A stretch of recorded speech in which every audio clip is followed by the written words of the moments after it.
Your best salespeople are your current clients. They're the ones who've already taken the risk of working with you. So there's an inherent trust in whatever they say about their experience.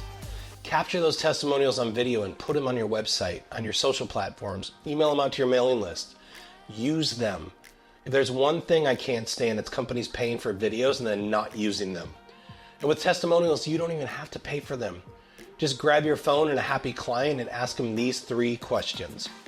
Why were you looking for a company like ours? What was the experience like working with us? What is life like now after working with us? And don't have them look directly in the camera because that's a sales pitch. Hold the phone up to the side and have a conversation. It's much more genuine and relaxing for the client. And don't do just one, get at least 3 testimonials because 1 is luck, twice is coincidence, 3 times as a pattern. And wouldn't you rather speak to warm prospects who already trust you? Get your clients on video singing your praises, and I promise your sales will be much easier.